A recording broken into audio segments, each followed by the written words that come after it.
Hello students, last લેક્ચરમાં આપણે LCR શ્રેણી પરિપથમાં અનુનાદ અને ક્યુ ફેક્ટરની સમજૂતી મેળવી.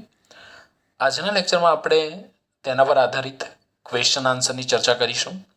તો ક્વેશ્ચન કંઈક આપણને આ પ્રમાણે પૂછાય છે: એલસીઆર શ્રેણી એસી પરિપથ માટે અનુનાદ સમજાવી અનુનાદીય આવૃત્તિનું સૂત્ર મેળવો. બે અવરોધના જુદા જુદા મૂલ્ય માટે અનુનાદ વક્ર દોરો. તો દોસ્તો, અનુનાદની ઘટના એ એલસીઆર શ્રેણી એસી પરિપથની એક રસપ્રદ લાક્ષણિકતા છે.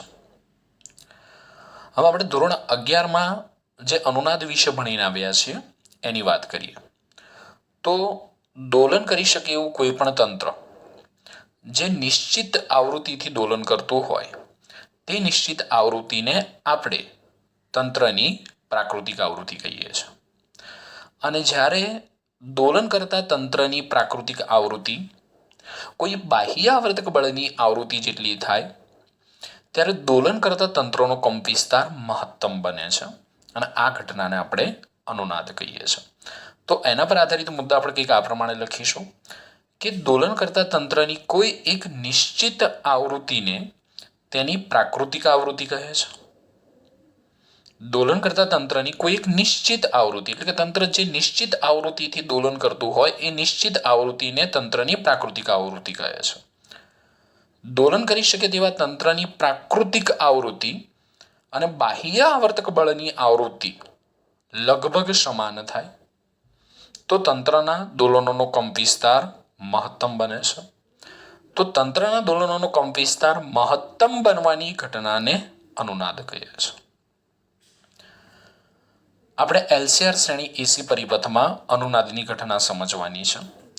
તો એલસીઆર એસી શ્રેણી પરિપથમાં જો સ્ત્રોત દ્વારા મળતા વોલ્ટેજની આવૃત્તિ ઓમેગા, વોલ્ટેજ પ્રાપ્તિ સ્થાનના વોલ્ટેજની આવૃત્તિ ઓમેગા, કોની આવૃત્તિની જગ્યાએ મેં આવૃત્તિ શબ્દનો જો પ્રયોગ કર્યો છે અહીંયા, તો વોલ્ટેજ પ્રાપ્તિ સ્થાનના વોલ્ટેજની કોણીય આવૃત્તિ ઓમેગા અને વોલ્ટેજનો કંપ વિસ્તાર વીએમ હોય તો આપણને ખબર છે પ્રવાહનો કંપ વિસ્તારનું સમીકરણ લખવું હોય તો કઈ રીતે લખી શકાય? તો વોલ્ટેજ પ્રાપ્તિ સ્થાનના વોલ્ટેજની કોણીય આવૃત્તિ ઓમેગા અને કંપ વિસ્તાર વીએમ હોય તો પ્રવાહનો કંપ વિસ્તાર આઈએમ ઇઝ ઇક્વલ ટુ આપણે લખી શકીશું વીએમ બાય ઝેડ. દોસ્તો, ઝેડને આપણે શું કહીશું? તો ઝેડને એલસીઆર શ્રેણી પરિપથનો ઇમ્પિડન્સ કહેવામાં આવે છે. ઝેડને આપણે શું કહીએ છીએ? તો ઝેડ ઇઝ ઇક્વલ ટુ આપણને ખબર છે root of R square plus XC minus એક્સએલનો હોલ સ્ક્વેર. અને જ્યાં ઝેડ એટલે શું લખી નાખું? એલસીઆર શ્રેણી એસી પરિપથનો ઇમ્પિડન્સ છે. ઇમ્પિડન્સ એટલે કુલ અવરોધ. અને જ્યાં એક્સીને આપણે શું કહીએ છીએ? એક્સીને આપણે કહીએ છીએ કેપેસિટિવ રિએક્ટન્સ. અને એક્સીનું સૂત્ર શું થશે? તો એક્સી ઇઝ ઇક્વલ ટુ 1/ωc. અને એક્સએલને આપણે શું કહીએ છીએ? Inductive reactance. અને એક્સએલનું સૂત્ર આપણે શું લખી શકીએ? તો XL is equal two omega L. એટલે કે ઓમેગા એલને આપણે ઇન્ડક્ટિવ રિએક્ટન્સ કહીએ છીએ જેને આપણે એક્સએલ વડે દર્શાવીએ છીએ. 1/ωc ને કેપેસિટિવ રિએક્ટન્સ કહીએ જેને આપણે એક્સી વડે દર્શાવીએ છીએ. તો ઝેડ બરાબર આપણને મળશે root of R square plus 1/ωc minus omega એલનો હોલ સ્ક્વેર. હું ઝેડની અહીંયા કિંમત મૂકી દઉં તો મને આઈએમ બરાબર મળશે IM is equal to VM by root of R square plus XC minus એક્સએલનો હોલ સ્ક્વેર પણ લખી શકો છો અથવા આ રીતે પણ લખી શકાય છે 1/ωc માઇનસ ઓમેગા એલનો હોલ સ્ક્વેર.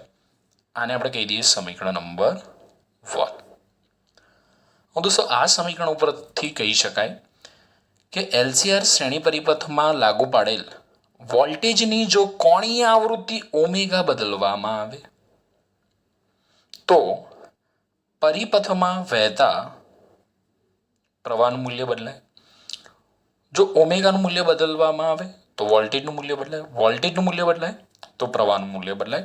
અથવા તમે આ સમીકરણ પરથી પણ કહી શકો કે જો ઓમેગાનું મૂલ્ય વધારવામાં આવે તો એક્સેલનું મૂલ્ય એટલે કે ઇન્ડક્ટરનો રિએક્ટન્સ એટલે એક્સેલનું મૂલ્ય વધશે, એક્સીનું મૂલ્ય ઘટશે.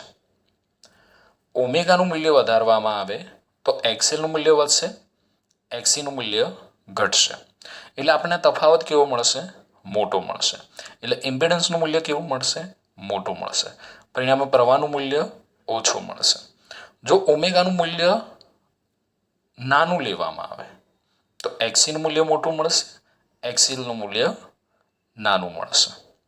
ઓમેગાનું મૂલ્ય કેવું લેવાનું છે? નાનું. તો એક્સીનું મૂલ્ય મોટું મળશે, એક્સીલનું મૂલ્ય નાનું મળશે. આ વખતે પણ આપણને તફાવત કેવો મળશે? મોટો મળશે. ઇમ્પિડન્સનું મૂલ્ય મોટું મળશે, પ્રવાહ નાનો મળશે.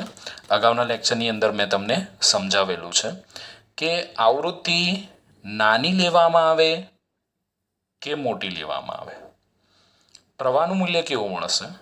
તો પ્રવાહનું મૂલ્ય નાનું મળશે. અગાઉ મેં તમને આ ગ્રાફ સમજાવ્યો છે ત્યાં આપણે એફ આઈએમ વિરુદ્ધ એફ લીધો તો અહીંયા આપણે આઈએમ વિરુદ્ધ ઓમેગા, કારણ કે omega is equal two 2πf જ થવાનું છે. તો આવૃત્તિ નાની લેવામાં આવે કે મોટી લેવામાં આવે, પ્રવાહનું મૂલ્ય આપણને કેવું મળશે? નાનું મળશે. પરંતુ ઓમેગાનું કોઈ એક મૂલ્ય ઓમેગા 0 એવું લેવામાં આવે કે જેને કારણે XL is equal to XC થાય તો ઇમ્પિડન્સનું મૂલ્ય લઘુત્તમ બનશે અને પ્રવાહનું મૂલ્ય મહત્તમ બનશે. અને આ જે ઘટના છે એ ઘટનાને આપણે એલસીઆર શ્રેણી એસી પરિપથમાં અનુનાદ તરીકે ઓળખીએ છીએ. દોસ્તો આના પર આધારિત આપણે મુદ્દાઓ લખીએ. ચલો અહીંયા સુધી ક્લિયર છે દરેક વિદ્યાર્થીને? સમીકરણ 1 પરથી આપણે કહી શકીએ કે સમીકરણ 1 દર્શાવે છે કે વોલ્ટેજની કોણીય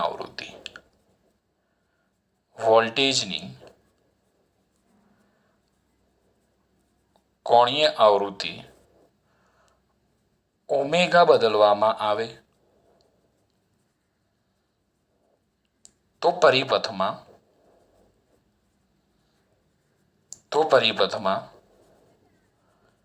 વહેતા પ્રવાહ આઈએમનું મૂલ્ય પણ બદલાય છે. જો ઓમેગાનું મૂલ્ય વધારવામાં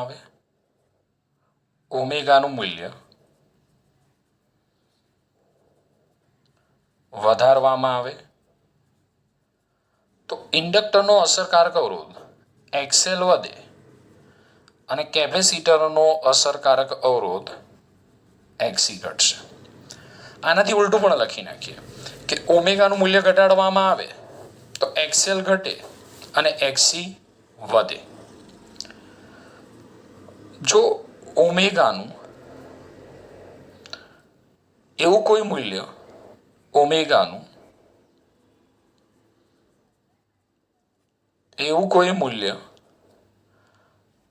ઓમેગા 0 લેવામાં આવે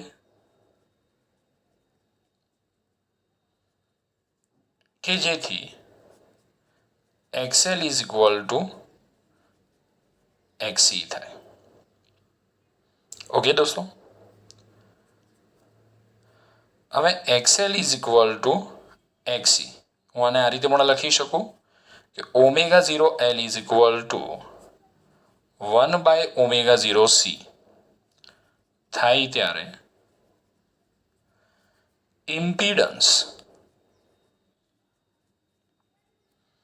લઘુત્તમ બને દોસ્તો મેં સમજાવેલું છે, છતાં આપણે ફરી સમજાવું છું. ઇમ્પિડન્સ લઘુત્તમ બને અને પ્રવાહનો કંપ વિસ્તાર મહત્તમ બને છે. આ ઘટનાને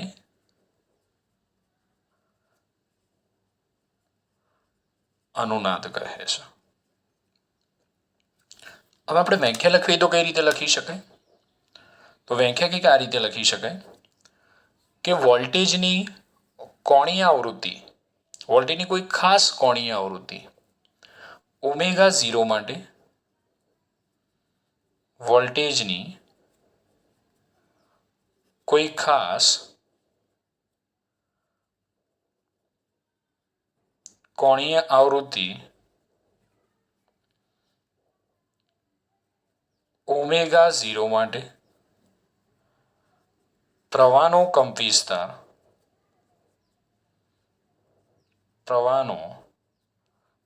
વિસ્તાર મહત્તમ બનવાની ઘટનાને LCR શ્રેણી એસી પરિપથમાં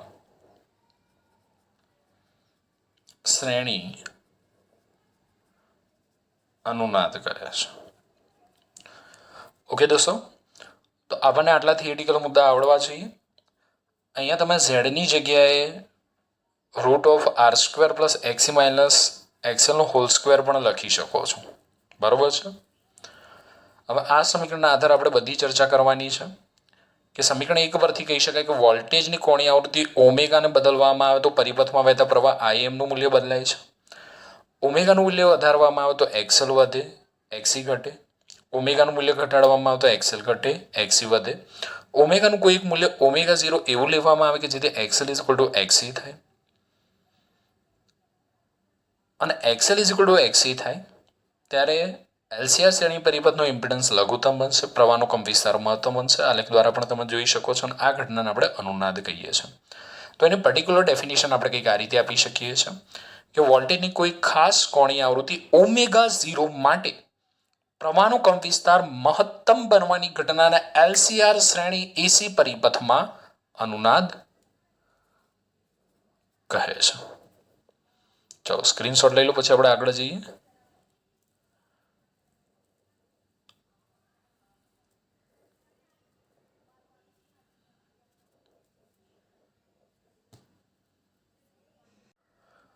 અનુનાદ વખતે ઇમ્પિડન્સ કેટલો હોય એ આપણે જોઈએ. તો અનુનાદ વખતે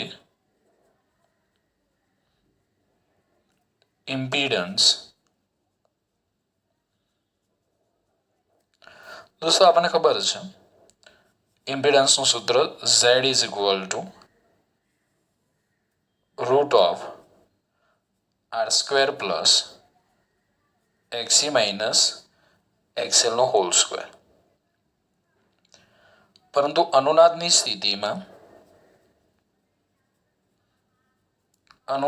સ્થિતિમાં કેપેસિટરનો અસરકારક અવરોધ અને ઇન્ડક્ટરનો અસરકારક અવરોધ કેવો હોય છે? એક સરખો. તો હું આ સમીકરણની અંદર એક્સી ની જગ્યાએ એક્સએલ મૂકી દઉં તો મને મળશે Z = √r² પ્લસ 0.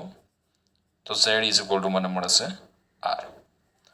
દોસ્તો અનુનાદની સ્થિતિમાં LCR શ્રેણી પરિપથનો કુલ ઇમ્પિડન્સ કોના જેટલો હોય? તો પરિપથના કુલ અવરોધ R જેટલો હોય છે. હવે દોસ્તો ખબર છે આપણને કે અનુનાદની સ્થિતિમાં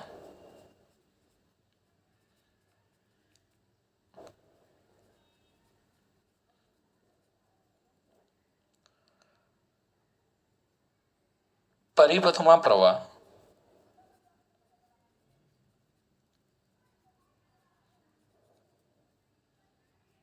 મહત્તમ હોય છે. અનુનાદની સ્થિતિમાં પરિપથમાં જે પ્રવાહ હોય છે એ મહત્તમ હોય છે. તો એ પ્રવાહનું મૂલ્ય કેટલું? તો IM = VM/2 આર જેટલું હોય છે.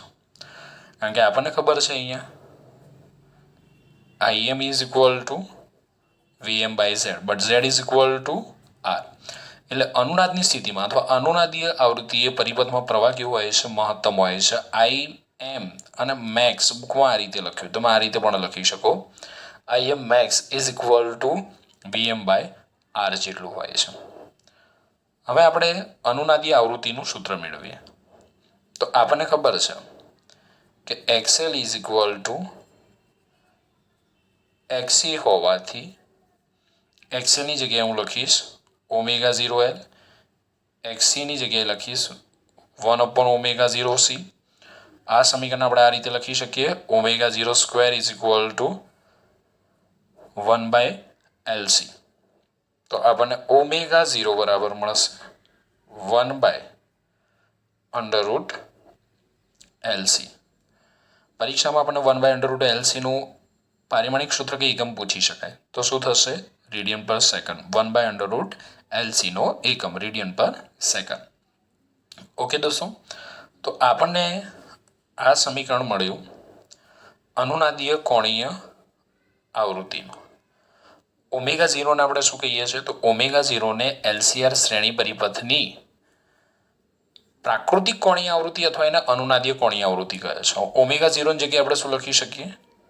2πf0 લખાય ઇઝ ઇક્વલ ટુ 1/√LC. તો f0 બરાબર શું મળશે આપણને? તો f0 ઇઝ ઇક્વલ ટુ આપણને મળશે 1/2π√LC. આને આપણે કહી દઈએ સમીકરણ નંબર 2. આને કહી દઈએ સમીકરણ નંબર 3. તો ઓમેગા 0ને એલસીઆર શ્રેણી પરિપથની પ્રાકૃતિક કોણીય આવૃત્તિ કે અનુનાદીય કોણીય આવૃત્તિ કહે છે. અને f0 ને એલસીઆર શ્રેણી પરિપથની અનુનાદીય આવૃત્તિ કહે છે.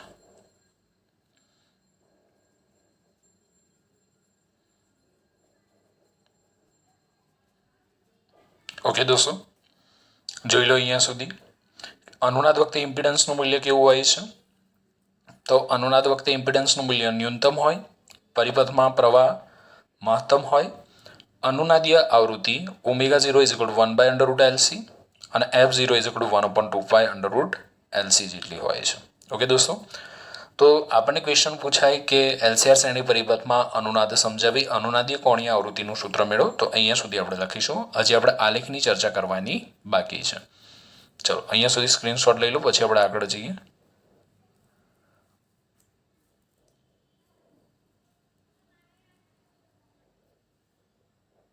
હવે આપણે આલેખની ચર્ચા કરી.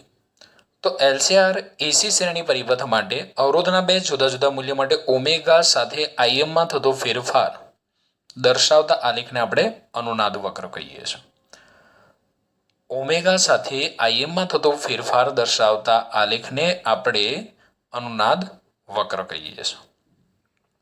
તો અહીંયા આપણે આકૃતિમાં જોઈ શકીએ છીએ કે અવરોધના બે મૂલ્યો R1 R2 માટે આઈએમ વિરુદ્ધ ઓમેગાનો આલેખ દર્શાવ્યો છે. હવે આલેખ પરથી જોઈ શકાય છે કે પ્રારંભમાં વોલ્ટેજની કોણીય આવૃત્તિ ઓમેગાનું મૂલ્ય જેમ વધારવામાં આવે એમ પ્રવાહ વધતો જાય છે. વોલ્ટેજની કોઈ ખાસ કોણીય આવૃત્તિ માટે પ્રવાહનો કંપવિસ્તાર મહત્તમ બને છે. ત્યારબાદ ઓમેગાનું મૂલ્ય વધારતા પ્રવાહનું મૂલ્ય અથવા પ્રવાહનો કંપવિસ્તાર ઘટતો જાય છે.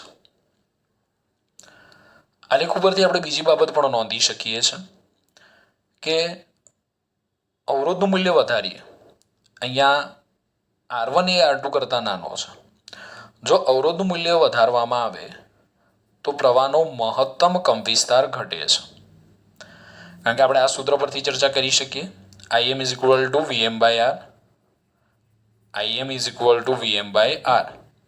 જેમ અવરોધ નાનો હશે તેમ વધારે પ્રવાહ પસાર થશે, અવરોધનું મૂલ્ય વધશે તો પ્રવાહનું મૂલ્ય ઘટશે. તો આ આલેખ પરથી જોઈ શકાય છે કે અવરોધનું મૂલ્ય વધારવામાં આવે તો પ્રવાહનો કંપવિસ્તાર શું થાય છે? ઘટે છે.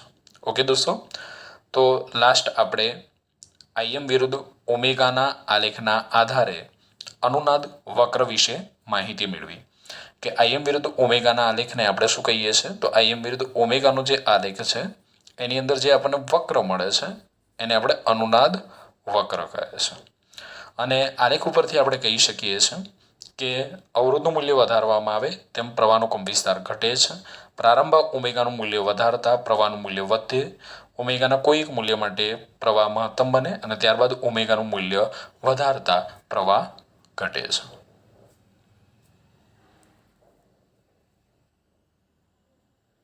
તો આપણે રેડિયો અને ટીવી સર્કિટમાં ટ્યુનિંગની પ્રક્રિયામાં અનુનાદની ઘટનાના ઉપયોગ વિશે વાત કરીએ. તો આ સમગ્ર ઘટના મેં આગળના એક લેક્ચરમાં સમજાવી દીધી છે. તમે આ વિડીયો લેક્ચર જોતા હોય એ પહેલાં એ લેક્ચર તમારે ફરજિયાત જોવાનો રહેશે, તો જ તમને સમગ્ર અનુનાદની ઘટના વિશેનો ખ્યાલ આવશે. હું આમાં કોઈ જ વધારે ચર્ચા કરવાનું નથી, ખાલી માત્ર ને માત્ર જે તમારે પરીક્ષાની અંદર લખવાનો છે એની જ માહિતી આપવાનો છે. બરાબર, તમારે અન્ડરસ્ટેન્ડિંગ કરવું હોય એટલે કે અનુનાદની ઘટનાને સમજવી હોય કે કઈ રીતે ટીવી અને રેડિયોના ટ્યુનિંગમાં અનુનાદની ઘટનાનો ઉપયોગ થાય છે, તો તમારે આની પહેલાંનો વિડીયો લેક્ચર જોવો પડશે. ઓકે દોસ્તો, લખવાનું કઈ રીતે છે એની આપણે વાત કરીએ. તો રેડિયો અથવા ટીવી સેટની ટ્યુનિંગ કરવાની પ્રક્રિયામાં રેડિયો એન્ટેના ઘણા બધા બ્રોડકાસ્ટિંગ સ્ટેશનોના સિગ્નલ મેળવે છે અને આ સિગ્નલો રેડિયોના ટ્યુનિંગ પરિપથ માટે સ્ત્રોત તરીકે વર્તે છે. તો જ્યારે આપણે કોઈ પર્ટિક્યુલર રેડિયો સ્ટેશન સાંભળવા માટે રેડિયોને ટ્યુન કરતા હોય ત્યારે રેડિયોનું એન્ટીના ઘણા બધા રેડિયો સ્ટેશનના સિગ્નલોને મેળવે છે. હવે આપણે રેડિયોની ટ્યુનિંગ પ્રક્રિયામાં શું કરીએ છીએ અને રેડિયોને ટ્યુન શા માટે કરવામાં? તો કોઈ પર્ટિક્યુલર નિશ્ચિત રેડિયો સ્ટેશન સાંભળવા માટે આપણે રેડિયોને ટ્યુન કરતા હોઈએ છીએ. હવે ટ્યુનિંગ પ્રક્રિયામાં આપણે શું કરીએ છીએ?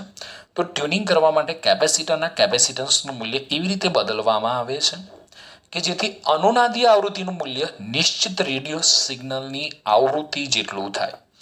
ઉદાહરણ તરીકે આપણે રેડિયો મિર્ચી સાંભળવું છે તો રેડિયો મિર્ચીની ફ્રીક્વન્સી કેટલી છે? 98.3 મેગા હર્ટ્ઝ છે.